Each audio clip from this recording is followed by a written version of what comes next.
오늘 우리가 함께 묵상할 하나님의 말씀은 사무엘하 16장 말씀입니다. 말씀 봉독은 15절에서 23절까지 하겠습니다.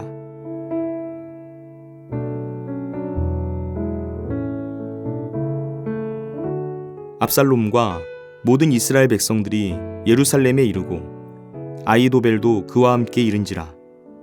다윗의 친구 아렉 사람 후세가 압살롬에게 나갈 때 그에게 말하기를 왕이여 만세, 왕이여 만세하니 압살롬이 후세에게 이르되 이것이 내가 친구를 후대하는 것이냐? 내가 어찌하여 내 친구와 함께 가지 아니하였느냐 하니 후세가 압살롬에게 이르되 그렇지 아니하니이다. 내가 여호와와 이 백성 모든 이스라엘의 택한 자에게 속하여 그와 함께 있을 것이니이다. 또 내가 이제 누구를 섬기리이까? 그의 아들이 아니니이까? 내가 전에 왕의 아버지를 섬긴 것 같이 왕을 섬기리이다 하니라. 압살롬이 아히도벨에게 이르되 너는 어떻게 행할 계략을 우리에게 가르치라 하니 아히도벨이 압살롬에게 이르되 왕의 아버지가 남겨두어 왕궁을 지키게 한 후궁들과 더불어 동침하소서. 그리하면 왕께서 왕의 아버지가 미워하는 바 됨을 온 이스라엘이 들으리니 왕과 함께 있는 모든 사람의 힘이 더욱 강하여지리이다 하니라. 이에 사람들이 압살롬을 위하여 옥상에 장막을 치니 압살롬이 온 이스라엘 무리의 눈앞에서 그 아버지의 후궁들과 더불어 동침하니라. 그때 아히도벨이 베푸는 계략은 사람이 하나님께 물어서 받은 말씀과 같은 것이라. 아히도벨의 모든 계략은 다윗에게나 압살롬에게나 그와 같이 여겨졌더라. 아멘.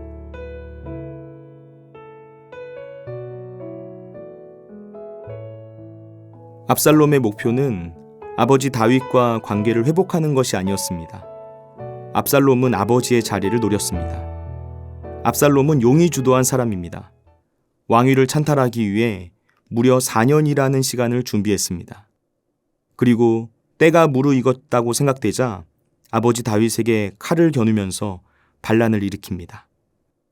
다윗은 백성들이 압살롬을 따르게 되었다라는 소식을 듣고 예루살렘을 떠나 도피하기로 결정했습니다. 그래도 그때 다윗은 자신이 어려운 상황 가운데 있을 때 우직하게 함께 길을 가기로 선택한 사람들이 있어서 큰 힘이 되었을 것입니다. 위기의 순간에 함께 울고 믿어주는 사람이 있다는 것이 다윗에게는 큰 위로가 되었을 것입니다. 오늘 우리가 읽은 본문 말씀을 보시면 결국 예루살렘에 입성한 압살롬이 아히도벨의 모략에 따라서 대낮에 자신의 부친인 다윗의 후궁들과 동침하는 장면이 나옵니다. 압살롬이 다윗의 후궁들과 동침을 했다는 것에는 문화적인 배경이 있습니다.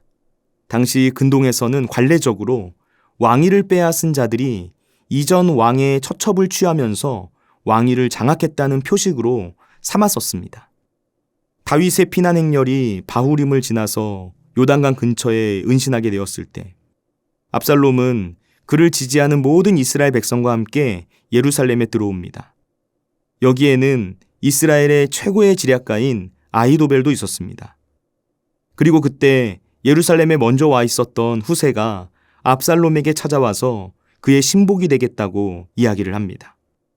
사실 후세는 다윗의 친구이면서 뛰어난 지략가였습니다.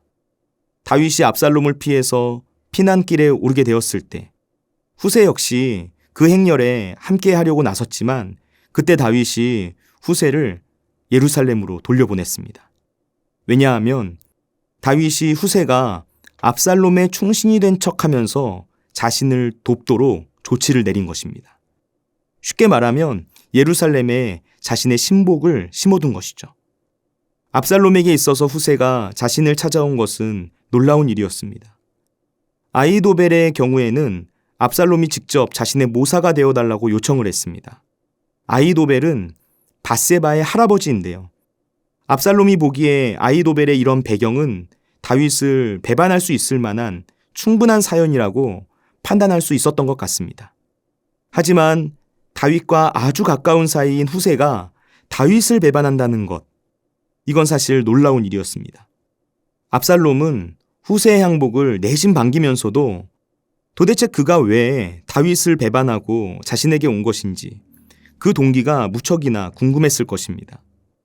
후세는 압살롬의 신뢰를 사기 위해서 본격적으로 움직이기 시작합니다. 먼저 그는 압살롬의 허영심을 만족시켜주는 대답을 하기 시작합니다. 후세는 압살롬이 다윗의 선택을 받지 못해서 상처를 받았겠구나 하는 사실을 깨닫고 18절 말씀에서 압살롬을 가리켜서 여호와와 이 백성 모든 이스라엘의 택한 자라고 부르고 있습니다. 압살롬이 다윗에게서 받은 상처 곧 인정 욕구를 보듬으면서 이야기를 시작한 것이죠. 이어서 후세는 자신도 압살롬을 지지하고 있고 그와 함께 머물면서 충성을 다하겠다고 이야기를 합니다. 또한 압살롬이 다윗의 아들이라는 점을 강조하면서 그에게 충성을 맹세한 것이 절대로 다윗 왕가에 대한 반역이 아니라는 사실을 강조합니다. 다시 한번 배반한 사람이 계속해서 배반을 한다는 편견을 의식하듯이 후세는 자신이 절대로 배신자가 아니라는 사실을 19절 말씀에서 강조하여 말하고 있는 것입니다. 사무엘하 16장 19절 말씀입니다. 또 내가 이제 누구를 섬기리이까? 그의 아들이 아니니이까? 내가 전에 왕의 아버지를 섬긴 것 같이 왕을 섬기리이다 하니라. 후세가 압살롬에게 한 이 말은 압살롬의 쿠데타가 큰 그림으로 보았을 때 다윗 왕조에 대한 불충이 아니라는 사실을 말하고 있는 내용입니다. 왜냐하면 압살롬 자신이 다윗의 후손에 해당하기 때문이라는 것입니다. 아마도 이런 후세의 고백은 압살롬의 마음에 쏙 들었을 것입니다. 실제로 압살롬도 자신이 다윗 왕의 적법한 후계자이면서 자기가 지금 예루살렘의 왕이 된 일이 하나님과 이스라엘 백성들의 선택에 의한 것이라고 믿고 있었을 가능성이 굉장히 높습니다. 후세는 이런 식으로 압살롬의 신뢰를 얻게 된 것이죠. 곧이어서 전략회의가 진행됩니다. 압살롬이 아히도벨에게 조언을 구하는 것입니다. 이때 아히도벨이 압살롬에게 전한 조언은 다윗이 남긴 10명의 첩과 동침하여서 관계를 맺으라는 것입니다. 이것을 통해서 압살롬과 다윗이 원수가 되면 압살롬을 지지하는 사람들은 더 충성스럽게 일을 하게 될 것이다. 그 이유를 설명합니다. 이제 다윗의 왕권은 끝났고 새로운 왕이 등장했다는 사실을 상징적으로 알려주는 행위를 하라고 압살롬에게 조언을 한 것입니다. 그리고 사실 당시 근동의 다른 많은 나라들에서 이전 왕의 처첩을 취하는 일은 왕위를 장악한 표시기 하나로 행해지는 일종의 관습이었습니다. 레위기 20장 11절 말씀은 이렇게 말합니다. 누구든지 그의 아버지의 아내와 동침하는 자는 그의 아버지의 하체를 범하였은즉 둘 다 반드시 죽일지니 그들의 피가 자기들에게로 돌아가리라. 율법은 아버지의 아내와 동침하는 일을 금지하고 있습니다. 이것은 율법이 분명하게 정한 죄라는 것입니다. 그런데 압살롬은 아히도벨의 조언대로 아버지 다윗의 첩들과 관계를 가졌습니다. 지붕 위에 펼쳐진 장막에서 모든 이스라엘 백성들이 보고 있는 앞에서 아버지의 첩들을 범한 것입니다.